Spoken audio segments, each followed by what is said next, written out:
بسم اللہ الرحمن الرحیم والذی جاء بالصدق وصدق به اولئک هم المتقون صدق اللہ العظیم۔ ناظرین کرام، ہم لوگ اول المسلمین سیدنا صدیق اکبر رضی اللہ عنہ کی شان و عظمت کے حوالے سے ہمارا آج کا یہ پروگرام ہے، اور جو آیا مبارکہ میں نے آپ احباب کے سامنے تلاوت کی ہے، تمام کے تمام مفسرین اعظام کا اس بات پر اتفاق ہے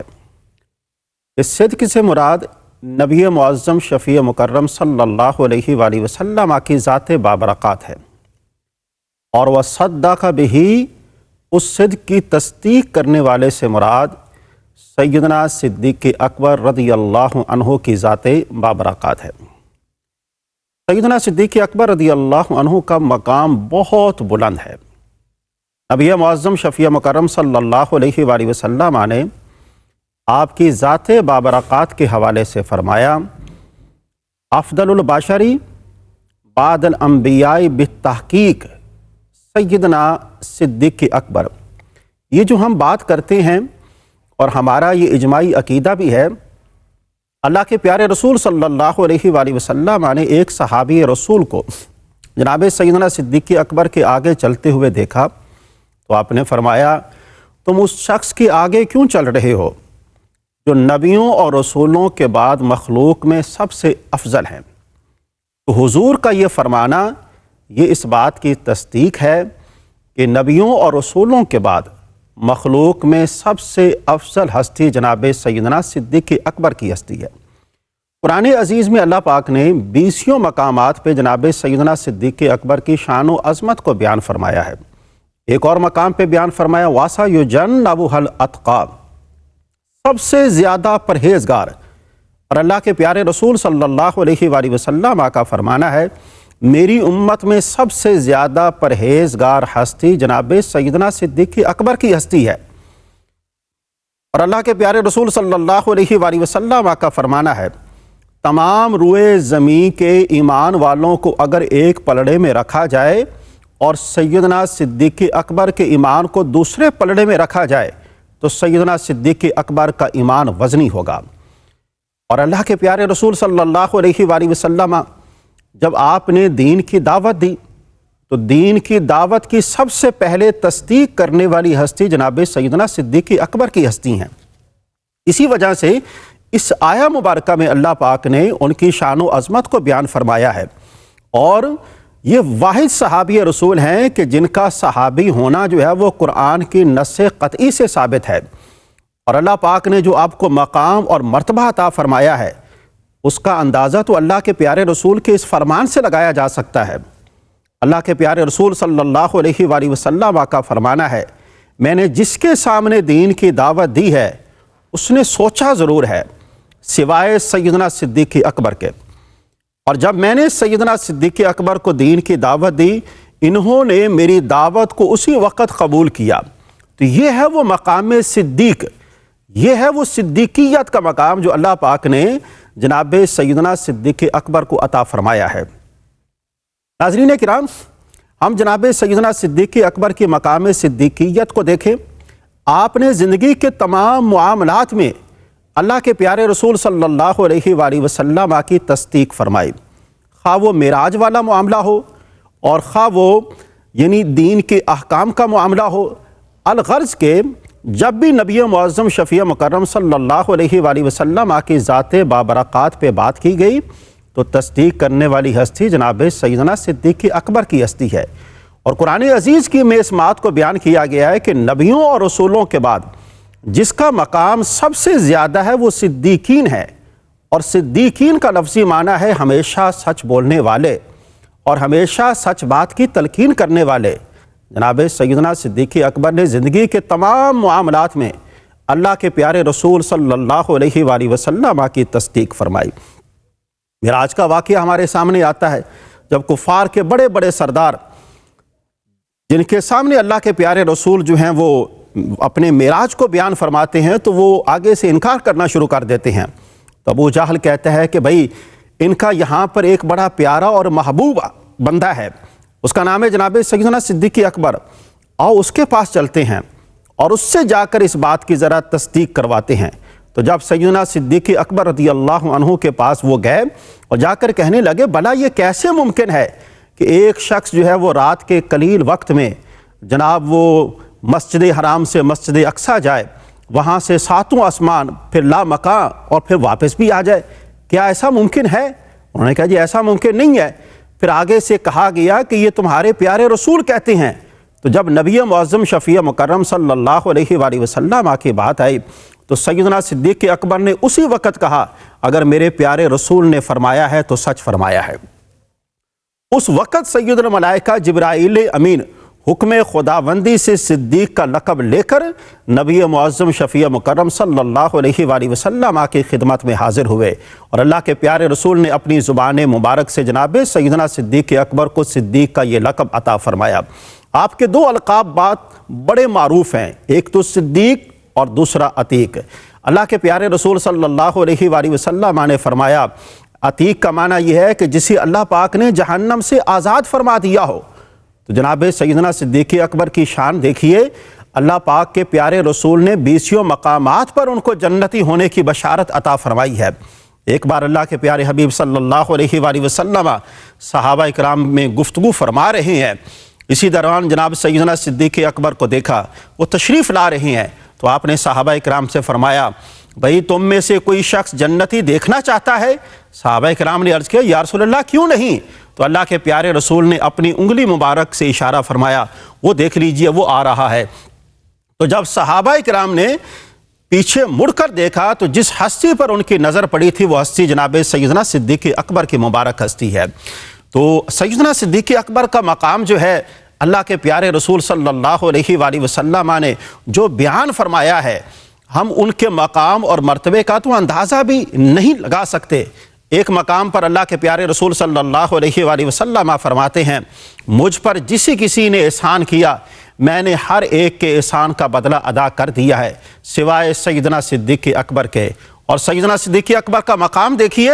اللہ کے پیارے رسول فرماتے ہیں کہ ان کے احسانات کا بدلہ کل قیامت والے دن میرا رب جو ہے وہ ادا فرمائے گا۔ سفر و حضر ہو، زندگی کا کوئی بھی معاملہ ہو، اول سے لے کر آخر تک جناب سیدنا صدیق اکبر نبی معظم شفیع مکرم صلی اللہ علیہ وآلہ وسلم کے ساتھ رہے، اور آپ فرماتے ہیں یا رسول اللہ صلی اللہ علیہ وسلم میرا سب کا سب کچھ جو ہے وہ آپ کی ذات بابرکات پہ قربان ہے، میری جان، میرا مال، میری عزت، میرے ماں باپ، میری اولاد، سب کا سب کچھ جو ہے وہ آپ پہ نثار ہے۔ یہی وجہ ہے کہ جتنی قربانیاں جناب سیدنا صدیق اکبر نے دین اسلام کے لیے دی ہیں، اب دین کے پیروکاروں کا یہ تقاضا بنتا ہے کہ ہم لوگ ان کا ذکر کریں، ان کے ساتھ عقیدتوں اور محبتوں کا دم بھریں۔ وہ محبت جو جناب سیدنا صدیق اکبر رضی اللہ عنہ اللہ کے پیارے رسول صلی اللہ علیہ وآلہ وسلم کے ساتھ کیا کرتے تھے، ہمیں بھی اس محبت کا کروڑواں حصہ نصیب ہو جائے تو یقیناً ہمارے دونوں جہان جو ہیں وہ کامیاب اور کامران ہو جائیں گے۔ ناظرین کرام، جناب سیدنا صدیق اکبر کی ہستی وہ مبارک ہستی ہے کہ جن کو میرے پیارے رسول صلی اللہ علیہ وآلہ وسلم نے اپنی حیات مبارکہ میں اپنے مصلی پہ کھڑے ہونے کا شرف عطا فرمایا۔ آپ امام الصحابہ بھی ہیں، آپ امام الصادقین بھی ہیں، اصدق الصادقین ہیں۔ اور سیدنا صدیق اکبر کا یہ مقام تو دیکھیے، جب نبی معظم شفیع مکرم صلی اللہ علیہ وآلہ وسلم حالت مرض میں تھے تو آپ نے فرمایا ابو بکر کو بلاؤ، مرو ابا بکر ان یصلی بالناس۔ کسی نے کہا کہ یا رسول اللہ فلاں سے کہہ دیتے ہیں وہ جماعت کروا لے گا۔ آپ نے فرمایا نہیں، جناب ابو بکر کو بلایا جائے۔ تو جناب سیدنا ابو بکر صدیق کو بلایا گیا۔ اللہ کے پیارے رسول نے حکم دیا کہ جتنے دنوں میں بیمار ہوں آپ صحابہ اکرام کی امامت کروائیں۔ تو یہ امامت کا صحرا جناب سیدنا صدیق اکبر کے سر سجتا ہے، یہ صداقت کا صحرا جناب سیدنا صدیق اکبر کے سر سجتا ہے۔ آپ مصلی رسول پر کھڑے ہیں، اس مصلی رسول پر کھڑے ہو کر اللہ کے پیارے رسول صلی اللہ علیہ وآلہ وسلم نے جناب سیدنا صدیق اکبر کا مقام اور مرتبہ واضح فرما دیا۔ نہ تو کوئی صدیق اکبر سے مقام و مرتبہ میں آگے ہے اور نہ ہی کوئی سیدنا صدیق اکبر سے مقام و مرتبہ میں برابر ہے۔ تو یہ سارے کے سارے اعزازات جو ہیں اللہ پاک نے جناب سیدنا صدیق اکبر کو عطا فرمائے ہیں۔ ناظرین کرام، اس اعزاز کو کون بھول سکتا ہے کہ سیدہ خاتون جنت فاطمہ الزہرا سلام اللہ علیہا وہ مبارک ہستی ہیں کہ جن کا نام لیا جائے تو عقیدت کی وجہ سے ہمارے سر جو ہیں وہ جھک جاتے ہیں۔ یہ وہ مبارک ہستیاں کہ حشر والے دن جن کی سواری جب آئے گی تو حکم خدا بندی ہوگا، ایک ندا دینے والا ندا کرے گا کہ اپنی سروں کو جھکا لیا جائے۔ جب سیدہ فاطمہ الزہرا سلام اللہ علیہا کی نماز جنازہ پڑھانے کی باری آتی ہے تو جناب سیدنا علی المرتضیٰ جو ہے جناب سیدنا صدیق اکبر کی بارگاہ میں عرض کرتے ہیں، اے امیر المومنین یا خلیفۃ الرسول، آپ بھی سیدہ فاطمہ الزہرا کی نماز جنازہ پڑھائیں۔ تو جناب سیدنا صدیق اکبر آگے سے سیدنا علی المرتضیٰ سے کہتے ہیں، بھئی آپ ولی ہیں، آپ کا زیادہ حق بنتا ہے۔ تو جناب سیدنا علی المرتضیٰ کی عظمت پر قربان جائیں، آپ فرماتے ہیں جس مبارک ہستی کو ہمارے پیارے رسول نے ہماری نمازوں کا امام بنایا ہے، اس کی موجودگی میں کوئی اور جو ہے وہ امامت کرنے کی اہلیت نہیں رکھتا۔ اگر بی بی سیدہ فاطمہ الزہرا کی نماز جنازہ پڑھا سکتا ہے تو وہ سیدنا صدیق اکبر ہی پڑھا سکتا ہے۔ یہ اعزاز بھی اللہ پاک نے جناب سیدنا صدیق اکبر کو عطا فرمایا۔ ناظرین کرام، سیدنا صدیق اکبر رضی اللہ عنہ نے ہجرت کا موقع ہو ہر مقام پر اللہ کے پیارے رسول صلی اللہ علیہ وآلہ وسلم کا ساتھ دیا ہے، اور اللہ کے پیارے رسول صلی اللہ علیہ وآلہ وسلم کی عظمت پر قربان جائیں، آپ نے ہمیشہ اپنے غلام کی، اپنے عاشق سادے کی ہمیشہ دلجوئی فرمائی ہے اور تحسین فرمائی ہے۔ جب ہجرت کا موقع ہے، غار ثور کے اندر اللہ کے پیارے رسول صلی اللہ علیہ وآلہ وسلم آرام فرما رہے ہوتے ہیں، آپ کا سر انور جو ہے وہ جناب سیدنا صدیق اکبر کی گود مبارک میں ہوتا ہے۔ تو اس وقت ایک سانپ جو ہے وہ جناب سیدنا صدیق اکبر کی ایڑی پر ڈنگ مارتا ہے، جس کی وجہ سے آپ کا جسم مبارک جو ہے وہ نیلگوں ہو جاتا ہے اور آنکھوں سے آنسو جو ہے وہ جاری ہو جاتے ہیں۔ آنسوؤں کا ایک قطرہ جو ہے وہ نبی معظم شفیع مکرم کے رخ انور پر پڑتا ہے۔ اللہ کے پیارے رسول صلی اللہ علیہ وآلہ وسلم بیدار ہوتے ہیں اور آپ اپنے عاشق صادق جناب سیدنا صدیق اکبر کے چہرے کو دیکھتے ہیں۔ آپ فرماتے ہیں کہ آپ کا چہرہ نیلگوں ہو گیا ہے، کیا وجہ ہے؟ تو جناب سیدنا صدیق اکبر جو ہیں اس حقیقت سے آگاہ فرماتے ہیں، اللہ کے پیارے رسول صلی اللہ علیہ وآلہ وسلم کی عظمت پر قربان جائیں، آپ اپنا لعاب دہن جناب سیدنا صدیق اکبر کی ایڑی مبارک سے لگاتے ہیں۔ اسی وقت اللہ پاک اس لعاب دہن کی برکت سے جناب سیدنا صدیق اکبر کو شفا یابی عطا فرما دیتا ہے۔ دیکھیے جناب سیدنا صدیق اکبر کا مقام تو دیکھیے، اور نبی معظم شفیع مکرم صلی اللہ علیہ وآلہ وسلم کا لعاب دہن تو دیکھیے، اگر کھارے پانی میں ڈالا جائے وہ میٹھا ہو جاتا ہے، اور حضور کا لعاب دہن خوش نصیب لوگوں کو حاصل ہوتا ہے، جس طرح کہ جناب سیدنا علی المرتضیٰ کے پورے خاندان کو اللہ کے پیارے رسول نے اپنا لعاب دہن جو ہے وہ عطا فرمایا ہے۔ یہ لعاب دہن کی خیرات ہی ہے جو اللہ کے پیارے رسول صلی اللہ علیہ وآلہ وسلم اپنے غلاموں میں تقسیم فرما رہے ہیں۔ ناظرین کرام، سیدنا صدیق اکبر کا مقام کہ ہم لوگ کیسے بیان کر سکتے ہیں کہ جن کے مقام کو بیان کرنے والی ذات اللہ پاک کی ذات بابرکات ہے، جن کے مقام کو بیان کرنے والی ذات اللہ کے پیارے رسول صلی اللہ علیہ وآلہ وسلم کی ذات بابرکات ہے۔ اس مقام کی عظمت کا اندازہ لگا لیجئے، اللہ کے پیارے رسول صلی اللہ علیہ وآلہ وسلم کے دنیا سے پردہ فرما جانے کے بعد اللہ کے پیارے رسول نے اپنے پہلو میں سلا کر جناب سیدنا صدیق اکبر کی تا قیامت شان و عظمت کو بیان فرما دیا، اور قیامت کے بعد کیا ہوگا اللہ کے پیارے رسول صلی اللہ علیہ وآلہ وسلم نے اس میں بھی جناب سیدنا صدیق اکبر کی شان و عظمت کو بیان فرمایا ہے۔ اللہ کے پیارے رسول صلی اللہ علیہ وآلہ وسلم فرماتے ہیں، حشر کا دن ہوگا جب لوگ اپنی قبروں سے اٹھیں گے تو سب سے پہلے میں اپنی قبر سے اٹھوں گا، میرے اٹھنے کے بعد میرے دائیں ہاتھ میں جناب سیدنا صدیق اکبر کا ہاتھ ہوگا، اور میرے بائیں ہاتھ میں جناب سیدنا عمر فاروق کا ہاتھ ہوگا، اور میرے ساتھ یہ مبارک ہستیاں بھی اٹھیں گی۔ کتنا اعزاز ہے جو اللہ پاک نے جناب سیدنا صدیق اکبر کو عطا فرمایا، اور صدیق اکبر کی خوش نصیبی ہے،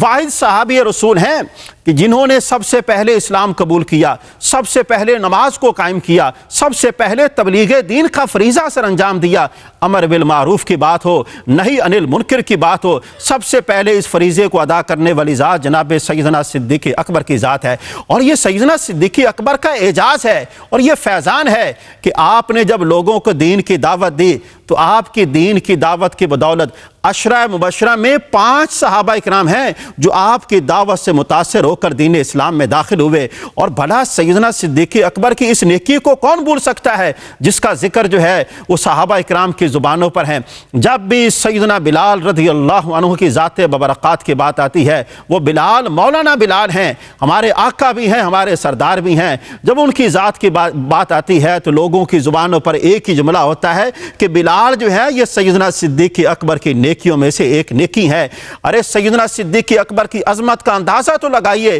جن کی نیکی سیدنا بلال رضی اللہ عنہ کی ذات ببرکات ہو، ہم لوگ اس ذات کی عظمت اور فضیلت کو کیسے بیان کر سکتے ہیں؟ بلا شبہ ہمارا دین ہم سے کہتا ہے نیک لوگوں کا ذکر کرنا گناہوں کا کفارہ ہے، اور صدیق اکبر کے نیک ہونے کے حوالے سے تو اللہ پاک نے قرآن عزیز میں بیان فرما دیا، سب سے زیادہ پرہیزگار ہستی جناب سیدنا صدیق اکبر کی ہستی ہے۔ تو ناظرین کرام، ان کی ذات ببرکات کا ذکر کرنا، ان کی سیرت کے مختلف پہلوؤں کو اجاگر کرنا دونوں جہانوں میں کامیابی اور کامرانی کا ذریعہ ہے۔ اللہ کے حضور دعا ہے اللہ پاک ہم سب کو جناب سیدنا صدیق اکبر رضی اللہ عنہ کے ساتھ والہانہ عقیدت و محبت نصیب فرمائے اور ان کی تعلیمات پر عمل کرنے کی توفیق عطا فرمائے۔